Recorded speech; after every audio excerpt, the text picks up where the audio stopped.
Hey guys, Bigrat310 here again, another Hardtruths. Just to tell you how busy my life is, it took me an entire week to watch this show. Today I watched the 6.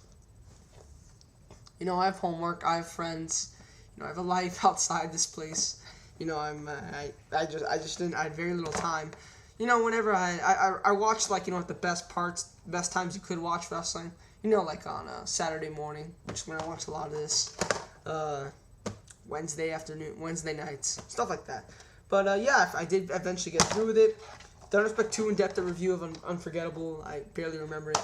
People want to know Better Friends, Different Enemies, and Final Battle 2003. I've seen this show. It's a pretty good show. 8.25 out of 10. I'm not done with this show yet. The thing is, I'm supposed to watch these 2 shows with Sabatine Forever. We were going to review it together. And we just have not been able to finish this show for whatever reason. We have not seen the second half. Probably for the better. But anyway, the title of this video is going to be called Tag Team Awesomeness, and you'll see why. Unforgettable. Tony Mamaluke and Rinauro versus Dunn and Marcos. 2.5. Not much to remember about it. Because I can't remember anything about it, but I remember that's what I gave the match. It's very short. It was very fun. Moving on. 4-corner survival. Nigel, Lethal, Davey, and Claudio. Don't remember the match at all. I remember I gave it 3 stars. I remember thinking it was enjoyable. One of the better 4-corner survivals that I'd seen in a while. In pre-2009. Good match. Rave, Sydal. 2 3/4. Someone interfered. I can't remember who. Someone interfered to help give Matt Sydal the win, but I can't remember. 2 3/4. Reyes versus Dempsey. NA, another squash match. Another bullshit. Reyes beating up on a ROH school student. Moving on. The new ROH Commissioner is announced. It says Commission on this DVD. Nice literacy, Ring of Honor. Commission. Or spelling, I should say. And Percy Pringle comes out. Better known as Paul Bearer. He said Parrot Bearer. He says he's the guy. And then Jim Cornette comes out, cuts a promo on how Percy Pringle was the man, but Paul Bearer's a piece of shit. Paul Bearer's a piece of shit. And then he reveals, and he also says, "You lied because I'm the new commissioner." Like, people popped when Percy Pringle said, "I'm the commissioner," and then when Jim Cornette said, "You're lying because I'm the new commissioner," the crowd went crazy, and it was all fun and dandy. Fun segment. Next we go to James Gibson versus Roderick Strong. This match was amazing, in my opinion. James Gibson's best match ever. I've not seen his match with Danielson at Glory Banner 4 yet, but up to now, this is the best match he's ever had in professional wrestling history. This was just unbelievable. It's long, but it's good that it's long. It's like 31 minutes. And they do some great moves, some great storytelling in this match. It was pretty emotional. I thought it could have been a little more emotional. This should have main evented the show. And, I mean, it should not have main evented the show. And I think the show would have main evented. But when you have Kenta Kobashi, he kind of has to go on last. Understandably so. But I think James Gibson did a lot for Ring of Honor in 2005. I think they should have, I don't know, he couldn't have worked one more day. One more day, and they could have had the great send-off that he deserved. Because Paul London only worked the Ring of Honor for 1.5 years, and he got a huge, humongous set-off. This guy worked the Ring of Honor for a year, and he could have gotten a better send-off. That's just my opinion. I don't think he was allowed to sign a contract for another show to show up to. So, but still, amazing, must be seen by all. Jack Evans versus Colt Cabana. This was another pretty fun match to watch. I gave it 3 stars. They cut some really nice moves together. They had a lot of fun in the ring. It was good to watch for the most part. Christopher Daniels versus Jimmy Yang. 3 1/4, 3.5-ish. This was I think Jimmy Yang's second match in Ring of Honor, and he really got over at the end because he was put over by another face, and the crowd gave him a standing ovation, I believe, or he was just standing alone in the ring, and the crowd went crazy for him.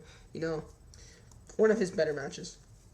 Next, we get to the amazing Awesomeness International Dream match. Kenta, Kobashi, and Homicide versus Samoa Joe and Loki. This was amazing, folks. This was absolutely incredible. I was so close to the point of saying that this is better than Joe Kobashi. Which it probably is, in my opinion. This was just awesome.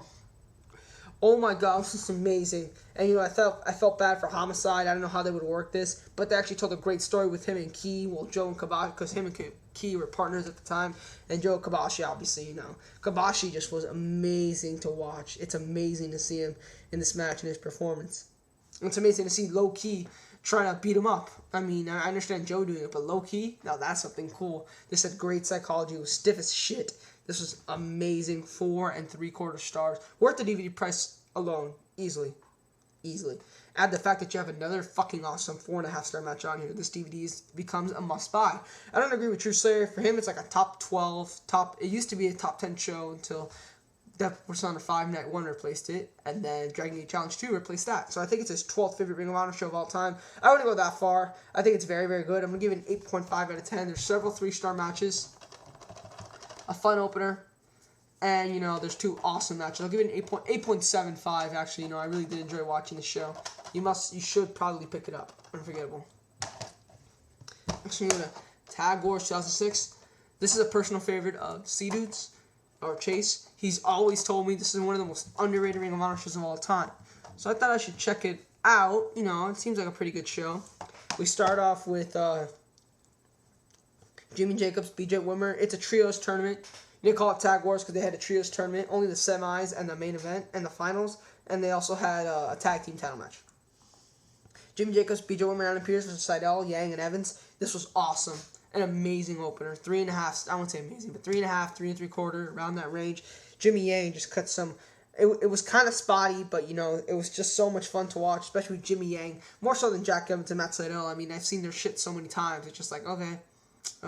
Jimmy Yang did some amazing spots I did not expect from him, even though I knew he could do those spots. This was so much fun to watch. 3.5 stars.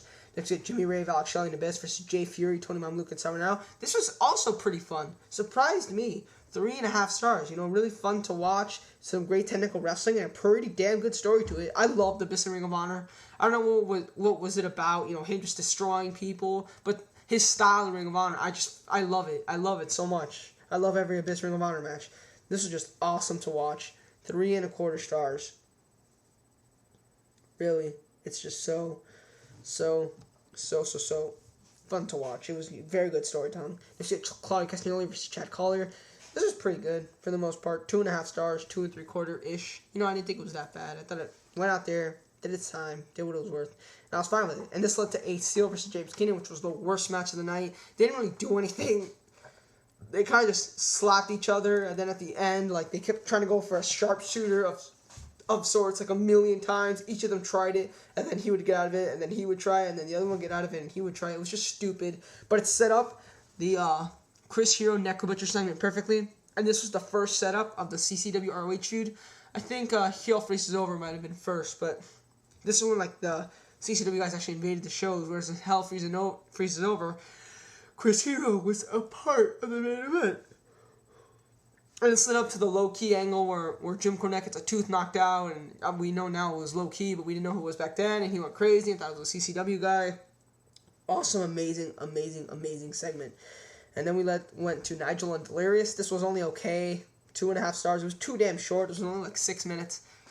These guys didn't have that great chemistry, but I think if they were given more time, they could have developed something that was pretty good. You know, not great, but they could have developed pretty good match. It's not like they had no chemistry, so the best thing to do is to give them 6 minutes, so we never see any more. So everything we would see in 6 minutes, we would pretty much see in 15 minutes.